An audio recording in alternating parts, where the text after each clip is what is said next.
감기나 두통만큼이나 흔하게 겪을 수 있는 증상이 있다. 바로 허리 통증.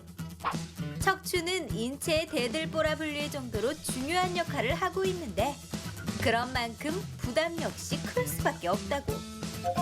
허리 통증을 유발하는 질환으로 많은 것들이 있지만 그중 대표적인 게 허리 디스크다. 허리 디스크는 척추 뼈 사이에서 완충 역할을 하는 추간판이 밖으로 밀려나와 발생하는데 방치할 경우 갑자기 허리가 심하게 아파 일상생활이 힘들어질 수 있다고. 건강 A to G 이번 시간에는 허리 디스크에 대해 알아보고 우리 몸의 기둥이자 대들보를 지키자. 네, 허리는 우리 몸의 중심에 위치해 있습니다. 몸을 지탱하고 균형을 유지하다 보니까 각종 질환에 노출되기도 쉽습니다. 네, 건강 A to G 이번 시간에는 척추 질환 가운데서도 허리 디스크에 대해서 자세히 알아볼까 합니다. 네. 오늘 도움 말씀 주실 분 모셨는데요. 네. 참 좋은 병원 배광주 원장께서 나오셨습니다. 네, 안녕하십니까? 안녕하십니까? 척추는 우리 몸의 기둥입니다. 그래서 기둥이 흔들리면 집 전체가 흔들흔들하듯이 허리 건강이 흔들리면 전신 건강이 무너질 수 있다고 봐야 될 텐데요. 네. 원장님, 우리 몸의 중심에서 이렇게 중요한 역할을 하는 척추인데 그 구조부터 좀 설명을 부탁을 드릴게요. 예, 누구나 일생을 살아가면서 한 번쯤은 허리의 통증을 겪게 됩니다. 허리 통증의 중요한 원인으로서는 디스크 탈출증을 들 수 있습니다. 오늘은 허리 디스크 탈출증과 나에게 맞는 치료법에 대해서 알아보겠습니다. 먼저 척추의 구조에 대해서 알아보겠습니다. 척추의 구조는 그림과 같이 척추의 몸통에 해당하는 척추체와 척추체 사이에는 물렁뼈에 해당하는 디스크가 위치하고 있습니다. 그리고 척추체와 척추체 사이에는 신경이 나오는 주간공으로 이루어져 있습니다. 디스크의 구조는 화면 오른쪽에서 보는 것처럼 가운데 물을 많이 함유하고 있는 마치 젤리와 같은 끈적끈적한 수액이라는 구조물이 있고 이러한 수액을 주변에서 둘러싸고 있는 섬유륜으로 이루어져 있습니다. 디스크의 기능은 상하 척추체를 연결하는 하나의 관절 조직으로서 그림에 보이는 것처럼 스프링이나 쿠션처럼 척추에 가해지는 충격을 흡수하는 기능을 갖고 있습니다. 또한 각 방향으로의 운동을 가능케 하며 과다한 운동을 제한하여 척추 안정화에 기여하고 있습니다.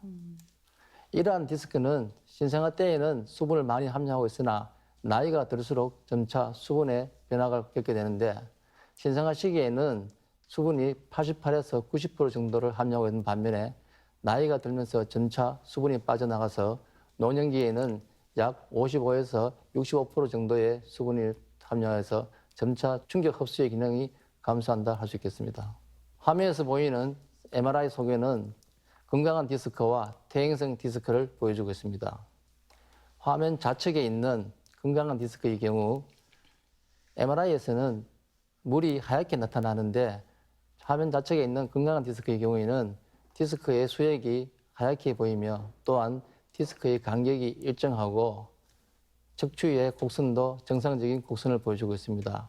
반면에 오른쪽에 퇴행성 디스크는 물이 빠져나감으로 인해서 디스크의 색깔이 검게 변해 있으며 또한 디스크의 간격도 불규칙합니다. 그리고 요추의 곡선도 정상 곡선이 아닌 뻣뻣한 형태를 이루고 있으며 퇴행성 디스크와 인접한 척추체에도 역시 퇴행성 변화로 인해서 검게 변해 있는 것을 볼 수 있습니다. 그럼 디스크 탈출증은 디스크가 신경을 누르는 질환인데요. 디스크 탈출증의 정도는 대략 4가지 타입으로 나눌 수 있습니다. 먼저 그림 A에서 보시는 것처럼 디스크 속의 수액이 뒤쪽으로 약간 밀려 나와 있는 횡륜의 소견이 있고 그림 B는 디스크 속의 수액이 섬유륜을 많이 밀면서 돌출이 심한 돌출 형태가 있습니다. 그리고 그림 C는 디스크의 수액이 섬유태를 뚫고 나와서 나와 있는 탈출의 형태를 보여주고 있으며 그림 D에서는 디스크의 수액이 섬유태를 뚫고 나와서 신경관으로 떨어져 나온 격리 또는 해리의 모습을 보여주고 있습니다. 네, 이 요통, 그러니까 허리 통증은 이 살면서 사실 누구나 한 번쯤은 다 겪어볼 정도로 아주 흔한 증상이잖아요. 뭐 허리가 아프다고 해서 다 디스크로 볼 수는 없을 것 같은데 원장님, 좀 어떤 증상들이 나타나야 디스크로 의심을 해볼 수가 있을까요? 예, 허리 디스크 탈출증의 증상은 크게 요통과 하지 방사통으로 불리우는 다리 통증이 있습니다. 그러므로 요통이나 다리 통증이 있다면 허리 디스크 탈출증을 의심해 보아야 할 것입니다. 디스크 탈출증에서 보이는 하지 방사통은 신경이 눌리면서 그 신경이 지배하는 영역으로의 피부에 통증이 전해지는 것을 말합니다. 흔히들 디스크 탈출증 대 좌골신경통이라는 표현을 많이 쓰는데 엄밀히 말해서 좌골신경통과 하지 방사통은 조금 다른 통증입니다. 그럼 좌골신경통과 방사통의 차이가 어떤지 보겠습니다. 좌골신경통은 그림에서 보는 것과 같이 요추 4번 신경에서부터 천추 3번 신경으로 이루어진 우리 몸에서 가장 큰 신경으로서 이러한 좌골신경에 염증 또는 자극 증상이 생기면서 나타나는 통증입니다. 주로 엉치에서부터 다리 뒤 끝까지 뻗치는 통증을 일으킵니다. 이에 반해서 방사통은 허리에서 나온 신경이 압박을 받음으로써 그 해당 신경이 지배하는 피부 분줄로 통증이 생깁니다. 그림에서 주황색으로 표시되어 있는 부분은 천추에서 나온 신경이 눌렸을 때 통증이 생기는 부분이고 그림에서 연두색으로 보이는 부분은 요추에서 나온 신경이 눌렸을 때 통증이 발생하는 부분을 나타냅니다. 이렇듯 좌골신경통과 방사통은 신경이 눌린다는 점에서는 비슷하지만 그 양상이 조금 다릅니다. 원장님 말씀을 들으니까 조금은 이해가 돼요. 근데 보통은 허리가 아프면 나 허리 디스크 아니야? 이렇게 좀 생각하기가 쉽거든요. 허리 디스크하고 또 감별해야 될 또 질환들도 많다고 들었어요. 예. 화면에서 보이는 것처럼 여러 질환들이 허리 디스크 탈출증과 마찬가지로 허리의 통증과 다리의 통증을 일으킵니다. 대표적으로 근막통증과 척추관 협착증에서부터 척추 전방 전이증, 신경종양도 마찬가지로 허리 통증과 다리 증상을 일으키기 때문에 허리 디스크와의 구분이 필요하겠습니다. 먼저 근막통 증후군을 보겠습니다. 근막통 증후군이란 특정한 유발 부위의 근골격계의 통증을 특징으로 하는 질환입니다. 주로 우리가 흔히 담길렸다고 많이 표현을 합니다. 주로 과도한 근육을 사용할 때 나타나며 원인으로서는 지속적인 근육의 이완과 수축으로 인한 산소 공급의 결핍으로 인해 생긴다고 합니다. 대부분의 근막통 증후군은 안정이나 휴식을 취하면 좋아지며 증상이 지속되면 약물이나 물리치료 또는 주사치료로서 좋은 결과를 얻을 수 있습니다. 네, 척추 질환하면 사실 많은 분들이 허리 디스크를 생각들 하실 텐데요. 사실 허리 디스크가 아닐까 하고 병원을 찾았을 때 척추관 협착증으로 진단을 받는 경우가 많다고 합니다. 네. 원장님, 허리 디스크와 척추관 협착증 우리가 쉽게 구별할 수 있는 증상이 있을까요? 그럼 먼저 척추관 협착증에 대해서 알아보겠습니다. 척추관 협착증은 요추의 신경이 지나가는 관이 좁아져서 다리로 내려가는 신경으로 압박 및 순환장애가 일어나서 요통이나 다리 통증이 생기는 질환입니다. 좌측 그림은 요추의 단면을 나타내는 것인데 좌측에서는 정상적인 신경관을 보여주는 반면에 우측에서는 주변의 인대나 관절의 비우로 인해서 좁아진 신경관을 보입니다. 그럼 척추관 협착증이 디스크와 차이가 어떤지를 보겠습니다.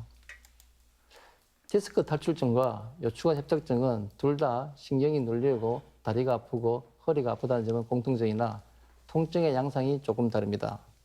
디스크 탈출증의 경우에는 주로 연령대가 노년층뿐만 아니라 비교적 젊은 나이에서도 발생하는 반면에 협착증의 경우에는 주로 5, 60대 이상의 중장년층이나 노년층에서 주로 발생합니다.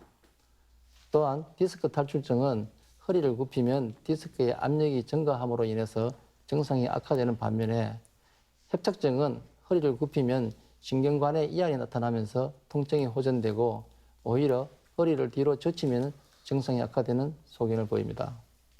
그리고 디스크 탈출증의 경우에는 앉아 있으면 증상이 악화되고 서 있으면 증상이 호전되는 반면 협착증은 오래 서 있거나 오래 걸어가면 통증이 악화돼서 앉아서 쉬게 되면 증상이 호전되는 특징을 보여주고 있습니다. 그리고 디스크 탈출증의 경우에는 누운 상태에서 다리를 드는 하지 직거상 검사에서 통증이 유발되는 양성 소견을 보이는 반면에 협착증은 하지 직거상 검사에서 통증이 유발되지 않는 음성 소견을 보입니다. 이 외에도 디스크 탈출증과 구분해야 될 질환으로서는 이상근 증후군이 있습니다.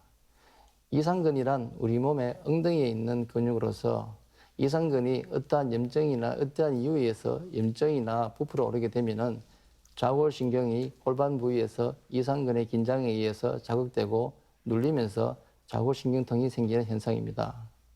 특징적으로 의자에 앉아 있을 때 증상이 악화되며 특히 앉은 상태에서 앞으로 숙이거나 또는 아픈 다리를 반대편 다리 위에 꼭 앉았을 때 통증이 더 심해지는 소견을 보입니다. 이 외에도 디스크 탈출증과 구분해야 될 질환으로서는 디스크 내장증이 있습니다. 디스크 내장증이란 디스크 내에 퇴행성 또는 외상으로 인해 디스크의 변성이 오면서 수분의 감소나 섬유륜의 파열을 동반하는 질환입니다. 그림에서 보는 MRI에서는 디스크가 검게 보이고 있는 것이 보이는데 자세히 보시면 화살표에 검은 디스크 안에 하얀 점이 보입니다. 이것이 섬유륜이 파열된 디스크 내장증의 소견입니다. 이런 경우 국소염증을 일으키면서 역시 요통과 응치 주변의 통증을 일으키므로 디스크와의 구분이 필요하다 하겠습니다. 네, 이렇게 허리 디스크와 구별해야 되는 질환들에 대해서 여러 가지 알아봤습니다. 자, 그럼 계속해서 오해와 진실을 통해서 허리 디스크에 대한 궁금증을 알기 쉽게 풀어보겠습니다.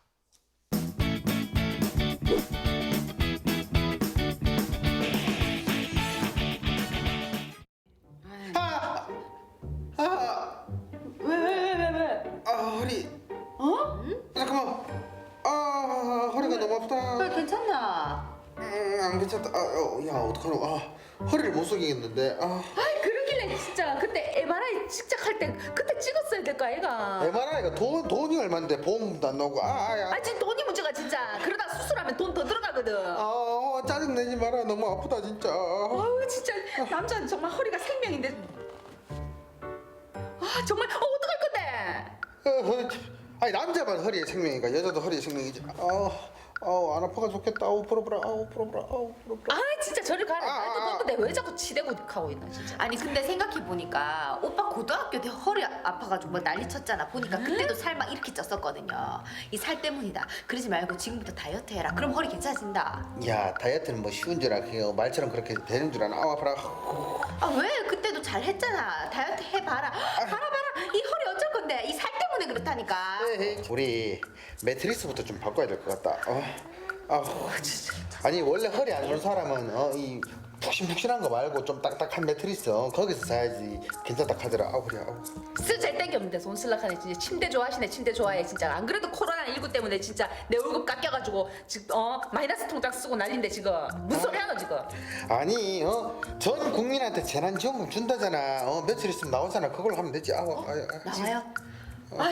아니 그 꼴랑 그거 그 지금 얼마 나온다고 몇십만 원 받아가지고 될 일이라고 이게 진짜 생활비 그거는 생활비 써야지. 무슨 놈의 침대 말도 안 되는 소리 했지. 그냥 바닥에서 자라. 바닥에서. 그럼 그러지 말고 그러면 내 죽분이라도 하나 사도 안고 자고로. 아이고 아파라. 참내 진짜. 죽부인은 또 왜? 왜긴 왜라. 허리 아픈 사람은 이렇게 똑바로 누워서 자면 안 된다 하더라. 옆으로 이렇게 싹 돌아서 돌아 누워가지고 세워 잠 자야 된다 하더라. 자기 안고 자려니까 자기는 몸에 열이 너무 많고 그러니까 그냥 죽빈 하나 사도. 에이 그러지 말고 언니 안고 자라. 폭신폭신하니 얼마나 좋노. 그러면 또 사랑과 상태가 얼마나 좋게. 가족끼리 그러는 거 아니다. 그러고 너가 언니야 몸에 열이 많아가지고 안 된다. 자기야 그러니까 죽부인 하나만 사도. 저기요 참내 진짜 피차 마찬가지거든요. 저도요 허리 부실한 남자하고 같이 잘 생각 전혀 없거든요. 잘 됐네. 딱딱하게 바닥에서 자면 되겠네. 딱 좋다. 와 진짜 너무 뭐 아깝나. 죽부인 얼마 안 하는 거 그거. 좋다. 그러면 우리 3인 가족이니까 그거 돈 얼마 나오노? 재난지원금 80만 원 나온다니까. 그러면 3명이니까 샘둥을 하면은 보자. 26만 6천 원인가 아무튼 그렇다. 그래 그러면 그거 더 빨리 해. 왜? 3인이니까 나눠야지 3명이서 인당. 진짜 뭔 소리 하노 진짜. 아이고 철없는 거사. 진짜 진짜 내만 돈 벌고 내만 이렇게 살림하고 앉았으니까 내 발등에 불 떨어졌지 진짜. 이렇게 철이 없어서 되겠나? 그냥 바닥에 자라. 차가운 바닥에 자라고. 나도 벌잖아. Sorry. 아 그래 뭐 죽부인 하나만 사도 아야야야야.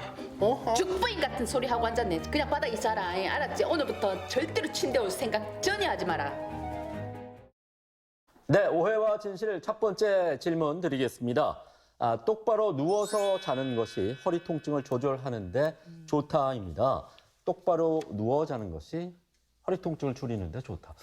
일견 맞는 얘기인 같기도 한데, 예. 두 분 정답 O일까요, X일까요? 결론부터 말씀드리자면 맞는 말이에요. 왜냐하면 이 허리 통증이라는 건 사실은 이 잘못된 자세 때문에 허리가 자꾸 아프고 이런 증상이 발생을 하니까 좀 불편하더라도 똑바로 누워서 자면 허리 통증이 좀 줄어들지 않을까요? 아, 철원 씨는 그렇게 똑바로 누워서 주무시나요? 저는 그렇게 자고 있죠. 정말요? 네네. 오, 의외인데요? 근데 사실 저는 정답 X라고 생각을 합니다. 허리가 아픈데 천장을 보고 반듯하게 해서 누워서 자는 건 사실 좀 힘들거든요. 똑바로 누웠는데 허리가 아프다. 그러면 사실 이렇게 옆으로 누워서 어느 정도 자세를 맞추는 게 본인에게 더 맞지 않을까 싶거든요. 저는 X인데 원장님 누가 정답인가요? 이 말도 의외인데요. 예, 이번 문제의 정답은 예은 씨가 맞았습니다. 좋은 자세는 허리나 다리에 통증이 유발되지 않는 자세입니다. 그러므로 만약 남들한테 좋은 자세라고 하여도 나에게 그 자세가 통증을 유발한다면 그 자세는 나에게는 부적합한 자세를 할 수 있습니다. 이것은 비단 누운 자세만을 뜻하는 것이 아니고 요가도 마찬가지입니다. 우리가 요가를 할 때 어떤 자세를 취했을 때 통증이 유발된다면은 그 자세는 나에게는 부적합한 자세입니다. 다시 질문으로 돌아가서 똑바로 누운 상태에서 자는 것이 편하다면은 그 자세가 본인에게 맞는 자세이지만 만일 똑바로 누운 자세에서 잤을 때 오히려 그 자세가 허리에 통증을 유발한다면 그 자세는 본인에게는 맞지 않는 자세입니다. 이런 경우에는 옆으로 돌아 누워서 주무시는 게 더 나을 수도 있고 다만 이 경우 주의할 것은 너무 푹신한 침대나 딱딱한 침대에서 주무시게 될 경우 척추 곡선에 나쁜 영향을 주기 때문에 적당한 쿠션을 사용하는 것이 좋으며 또한 다리에 베개를 끼우는 것도 한 좋은 방법이라 하겠습니다. 그러므로 똑바로 누운 자세가 반드시 좋은 자세라고만은 할 수 없겠습니다. 네, 똑바로 네. 누워 자건 옆으로 돌아서 자건 네. 자신에게 편하고 통증을 유발하지 않는 자세가 좋다고 말씀해 주셨습니다. 네. 그렇다면 원장님 허리 디스크 어떻게 치료하는지 궁금한데요. 만약에 이 초기라면 뭐 살을 좀 빼고 물리 네. 치료를 받는 것만으로도 증상이 좋아질 수 있나요? 예, 그렇습니다.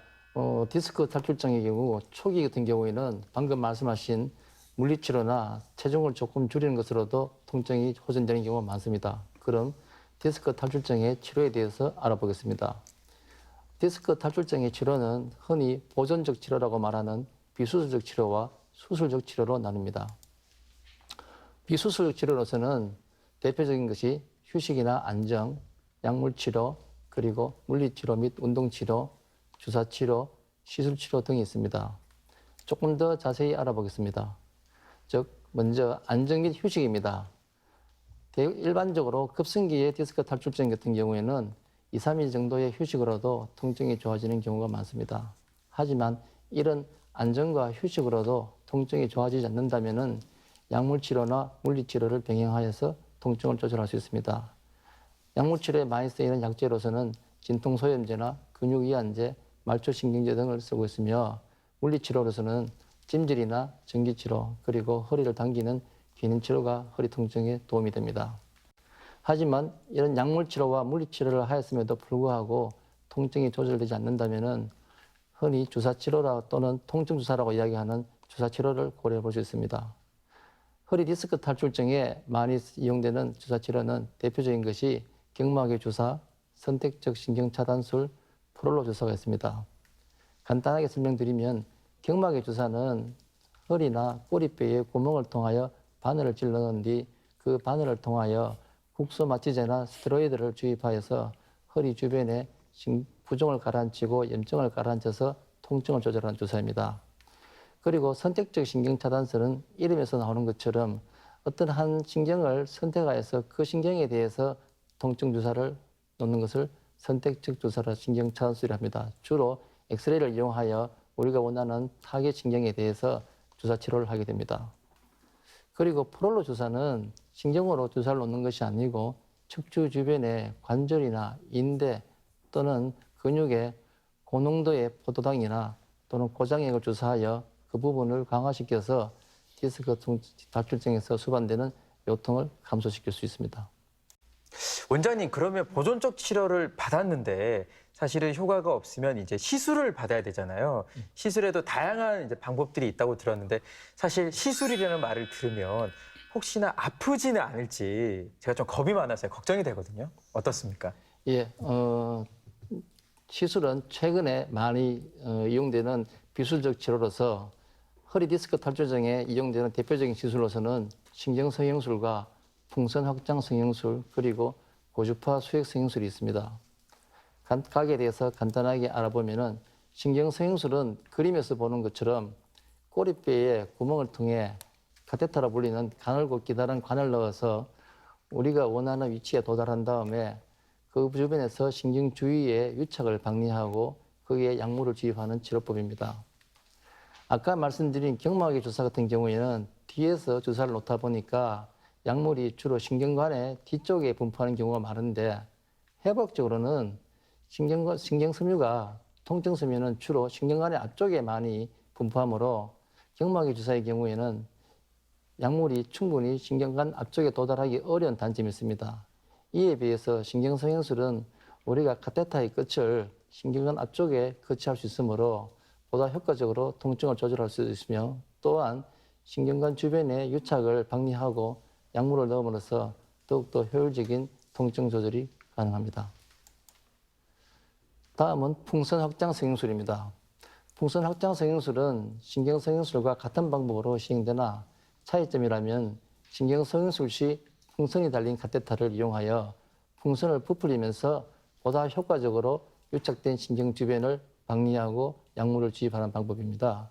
사진에서 보는 것처럼 카테터의 끝이 풍선처럼 부풀어 오른 것을 볼 수 있습니다. 고주파 수액 성형술에 대해서 알아보겠습니다. 앞서 말씀드린 신경 성형술은 탈출된 디스크를 제거하는 방법이 아닌 주사를 보다 효율적으로 넣기 위한 주사의 발전된 형태인 반면에 고주파 수액 성형술은 그림에서 보는 것처럼 디스크 안으로 고주파와 연결된 가느다란 철사를 넣어서 이것을 우리가 원하는 타겟 위치에 거치한 다음에 고주파나 열을 이용하여 튀어나온 디스크를 수축시켜서 신경을 감압하는 치료법입니다. 다만 이 치료로서 수축되는 디스크 양은 제한적이기 때문에 주로 초기 디스크 탈출증에 이용되며 이미 디스크가 터진 경우에는 적합하지 않은 시술입니다. 네, 사실 많은 분들이요, 이 척추 수술을 최후의 보루라고 생각을 하시거든요. 그래서인지 주변에 허리 디스크를 앓는 분들은 꽤 많이 계신데 아직 수술을 받은 분은 제가 한 분도 못 봤거든요, 원장님. 척추 수술 받아도 되나요? 예, 누구도 수술을 좋아서 하지도 않고 수술을 원하는 사람은 없습니다. 네. 화면에서 보는 것처럼 외래를 보다 보면은 많은 환자분들께서 시술을 하면 수술을 하지 않아도 되나요? 하고 질문을 합니다. 아까 말씀드린 시술로 인해서 허리 디스크 예전에는 통증이 조절되지 않았으나 지금은 많은 허리 디스크 탈출증 환자에서 통증을 조절하여 일상생활에 복귀하는 경우를 보게 됩니다. 하지만 시술로도 해결되지 않는 디스크 탈출증은 수술이 필요합니다. 그럼 어떤 경우에 수술이 필요한지를 알아보겠습니다. 수술의 적응증으로서는 먼저 2개월 이상의 보존적인 요법으로도 통증이 조절되지 않는다면 그리하여 일상생활에 영향이 되지 않는다면 수술을 고려해 봐야 됩니다. 또한 하지의 마비로 인해서 심한 보행장애가 있는 경우에도 수술을 고려해 봐야 됩니다. 우리가 외래에서 한 번씩 발목이 완전히 마비가 되어 들리지 않는 경우를 들어보게 되는데 이것을 풋드랍이라고 합니다. 이렇게 풋드랍이 오게 되게 되면 조기에 수술하지 않으면 나중에는 수술하에도 좋은 결과를 얻을 수 없으므로 하지에 심한 마비가 있는 경우에는 2, 3개월 이상의 보존적 치료를 하지 않고 조기에 수술하는 것이 좋습니다. 또한 대소변 장애 및 항문 주변에 감각이 이상이 있는 경우입니다. 이런 경우를 마미청 증후군이라 하는데 이런 마미청 증후군의 경우에는 응급수술이 필요합니다. 이 외에도 사진상에 아주 심한 디스크 탈출증이 있는 경우에는 수술적 치료를 고려해 봐야 할 것입니다. 그럼 허리 디스크 탈출증에 있어서 이용되는 대표적인 수술법에 대해서 알아보겠습니다. 대표적인 수술법으로서는 수술 현미경화 디스크 절제술, 내시경화 디스크 절제술, 인공 디스크 치환술, 기구 고정술 및 골유압술이 있습니다. 각각에 대해서 간단히 알아보겠습니다. 현미경화 디스크 절제술은 현재 전 세계에서 가장 널리 사용되는 수술 방법으로서 그림에서와 같이 현미경을 이용해서 수술하므로 고배율과 밝은 조명 하에서 수술을 하므로 신경 손상을 최소화할 수 있으며 또한 충분한 시야 확보가 가능해서 충분한 감압이 가능합니다. 그러므로 현미경 디스크 수술은 디스크 수술의 첫 번째 선택지로 고려할 수 있으며 또한 이전에 내시경 수술 후에 재발한 경우에도 현미경 수술은 좋은 선택이 될 수 있습니다. 다음은 내시경화 디스크 절제술입니다. 앞서 말씀드린 현미경 수술이 전신 마취를 하는 수술이라면 내시경화 디스크 절제술은 국소 마취를 행하기 때문에 환자들에게 있어서 다소 심리적인 불안감이 더해지는 수술입니다. 그림에서 보는 것처럼 허리의 후측방에서 약 1cm 미만의 작은 채소 절개로서 그림에서 보이는 볼펜과 같은 굵기의 대롱을 넣어서 이 대롱을 통하여 내시경 기구를 삽입하여 디스크를 제거하는 방법으로서 주변 근육 손상이 상대적으로 적어서 후유증을 최소화할 수 있습니다. 그러므로 내시경 디스크 수술도 디스크 현미경 수술과 마찬가지로 디스크 수술의 첫 번째 선택으로 고려할 수 있습니다. 결국 내시경 수술과 현미경 수술은 둘 다 첫 번째 수술로 고려할 수 있습니다. 다음은 인공 디스크 치환술입니다. 인공 디스크 치환술은 그림에서 보는 것처럼 등이 아닌 복강이나 후복강을 통해서 앞쪽에서 디스크를 제거 후 그 자리에 인공 디스크를 끼워 넣는 수술로서 주로 재발된 디스크에 이용됩니다. 앞쪽으로 들어가다 보니까 척추 주변의 근육이나 관절의 운동을 보존할 수 있으며 다만 단점으로는 예전에 복강경 수술을 한 경우에는 유착으로 인해서 접근이 쉽지 않고 또한 심한 골다공증이 있는 환자들에 있어서는 인공 디스크가 제대로 기능을 작동할 수 없으므로 부적합하다 할 수 있겠습니다. 그리고 마지막으로 고려할 수 있는 수술은 기구 고정술 및 골유압술입니다. 이 수술은 그림에서 보는 것처럼 척추에 나사못을 받고 디스크를 제거한 뒤에 골유압을 하는 수술입니다. 이 수술은 디스크의 전절제가 가능하고 또 후관절 동반된 후관절 병변도 제거할 수 있으며 재발이 없는 디스크이므로 주로 반복되는 재발성 디스크에 이용됩니다. 또한 그리고 첫 번째 재발이라도 유착이 심해서 광범위한 척추뼈 절제가 불가피하다면 이 수술을 고려할 수 있습니다. 그리고 그림에서 보는 것처럼 좌측 그림에서 척추뼈가 어긋나 있는 척추 불안정증에서도 이 수술을 고려할 수 있습니다.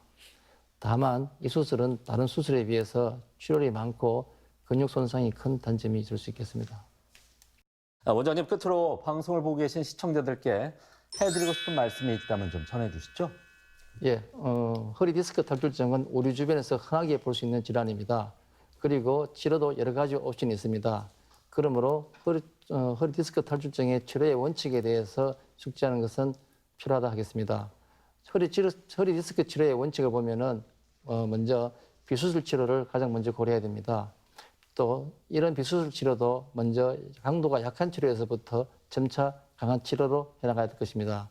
그리고 이런 비수술 치료를 약 6주 이상 해보면서 통증을 조절해야 할 것입니다. 하지만 만일 비수술 치료로 호전이 안 되고 통증으로 인하여 일상생활이 안 된다면 수술을 고려할 수 있습니다. 그리고 6주 이전이라도 아까 말한 것처럼 하지에 심한 마비가 있다든지 그런 경우에는 조기 수술이 필요하며 특히 마미청 증후군이 있을 시에는 응급수술이 필요하기도 합니다. 수술은 현미경이나 내시경 수술 같은 간단한 수술로 첫 번째 수술을 고려할 수 있으며 하지만 수차례 디스크가 재발된다든지 또는 척추 불안정증이 동반되어 있으면 유압술을 고려할 수도 있겠습니다. 이렇듯 치료의 방법은 환자마다 다 다르므로 나에게 맞는 치료는 전문의와 상의하여서 결정하는 것이 좋을 것 같습니다. 네, 허리 통증은 워낙 흔한 증상이다 보니까 그냥 대수롭지 않게 여기는 경향이 있는데 장기간 방치하면 만성화되면서 허리 디스크나 척추관 협착증 같은 여러 가지 다양한 질환으로 이렇게 발전할 수가 있겠습니다. 네, 허리가 보내는 경고 신호를 더 이상 무시하지 마시고요. 네. 증상이 있는 분들은 가까운 병원을 꼭 찾아보시기 바랍니다. 네. 지금까지 이 시간 도움 말씀에 네. 참 좋은 병원 배광주 원장께서 수고해 주셨습니다. 네, 오늘 고맙습니다. 고맙습니다.